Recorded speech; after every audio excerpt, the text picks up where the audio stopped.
Hello, my name is Josh Atkinson, and you've once again stumbled upon my oil painting YouTube channel. Before I get started with today's video, I wanted to ask everybody to hit the like button, the subscribe button, and the notification bell, just to help out with the algorithm. All right, so I disappeared again. That seems to just be the way it's going to be now. Well, this is the painting I'll be showing you the making of today. I am, I basically spent last autumn, this video's in January of 2026, if you're watching from the future. Last autumn, I was just kind of on this, I don't know, identity crisis, trying to do like realism type stuff. I'll talk about all that during the time lapse. Okay, so here's our source image, a little marble statue I got in high school from a catalog called Toscano. No doubt it is the finest marble imaginable. Cost probably $60 anyway.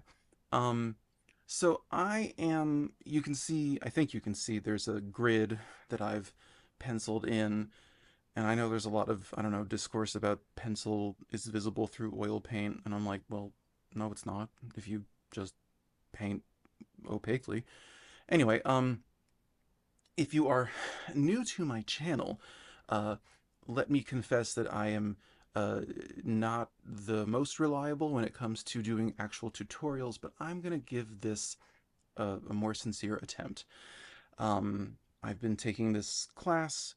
Well, it's more of a Zoom critique where your work gets critiqued, and I kind of thought that the dude running it hated weird abstract stuff, which is what I usually do. So I kind of ran in the opposite direction and did like 3 or 4 months of realist still lifes. So anyway, um, so yeah, I don't know what's intelligent to say. I used a grid.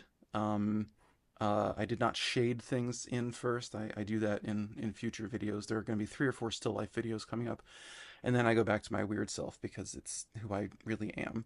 But this I'm just doing the background. This is fabric folds.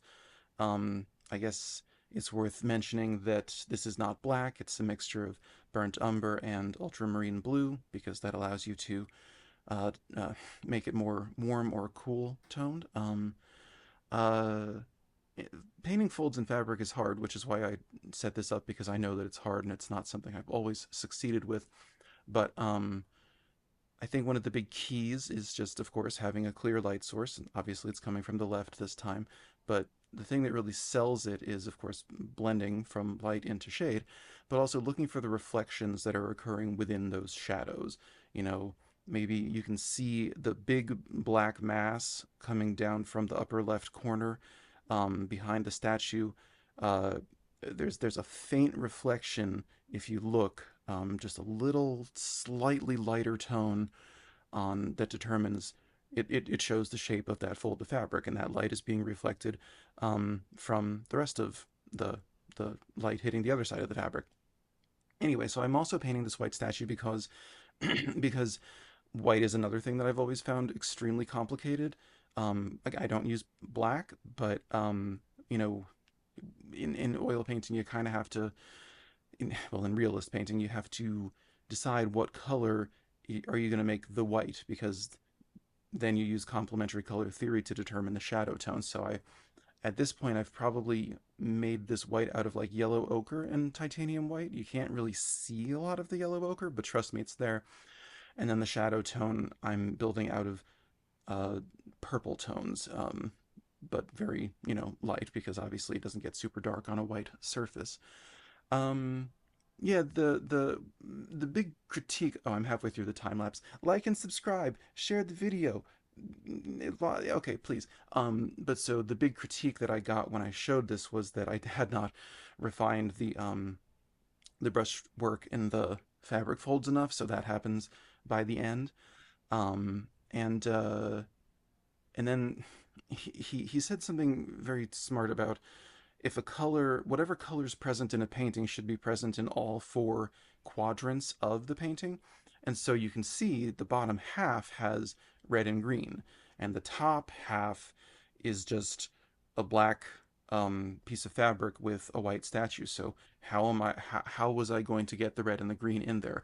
I probably do that at the very end, and since this is a time lapse, it probably takes like 20 seconds.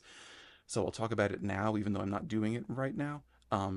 Basically, I added um, red into the body tone, or maybe I added green into the body tone, the white part of the statue, and then I added the comp. Yeah, okay, now I'm doing it. Okay, so I'm adding red into the body tone, which means that I push green into the shadow tone, the parts that are in shadow.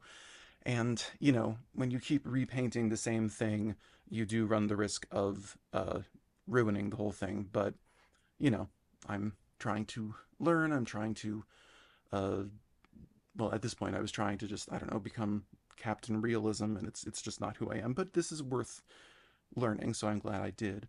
Um, but so you can see I'm painting again reflections on the right side of the statue. You can see that's just a lot of what gives things three-dimensionality is blending between where the light is hitting and then into the shade where the light is receding, and then within the shadows, uh, you find opportunities for the reflections of the objects that are around them.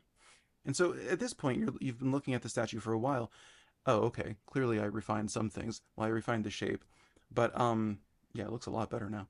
I guess I didn't record that. Oops. This was a couple months ago, but you looking at the white statue now, you would think, okay, it's white, but it is in fact the white has red in it, and the shadows have green in it.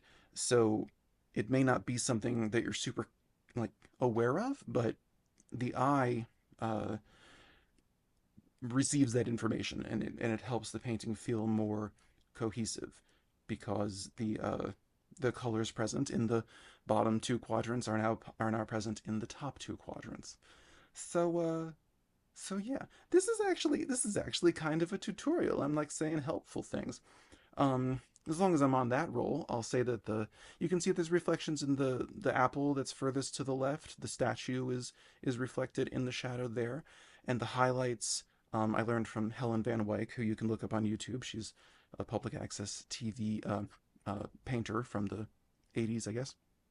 Um, the highlights always add a little bit of color from the complements. So like if the highlight is hitting the green part of the apple, then I've mixed a little red into it. If it's hitting the red part of the apple, then I've mixed a little green into it. It's just, and the same thing is true of reflections too, adding a bit of the complement into that. And reflections are tricky because they can't be as light as the light part, so you just kind of have to eye it and fix it as you go. But so anyway, this is the finished image. It's an 11 by 14 inch oil painting on a canvas panel, and you've been tutored.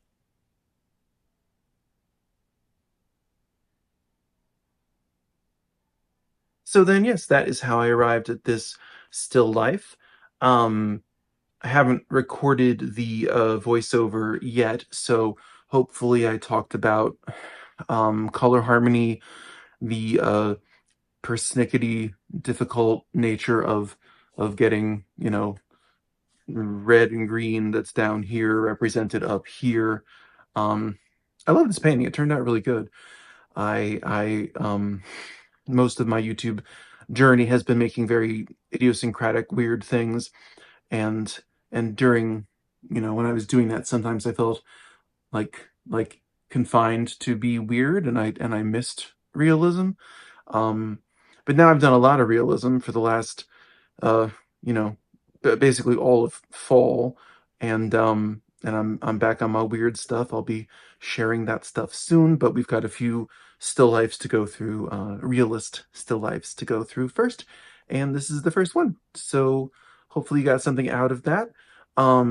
If you enjoyed this video, feel free to check out my previous one, which is about doing master copies, copying a master. This is my copy of a Tamara de Lempicka painting, or the previous week where I failed to use a grid correctly. Oh yeah, I used a grid on this. You'd never know. Not that it's cheating, but or something that you have to hide. I don't know. I mean, you have to do like super fancy realism. I don't really see how you can get away with not using a grid because I don't know, because it's like brush strokes are illegal and impasto's bad and clearly I'm not meant for that world. So I'm back on my weird. You all will see it soon. Like and subscribe. I will see you soon, soon, soon, soon, soon. I'm gonna say it 25 times. Bye bye.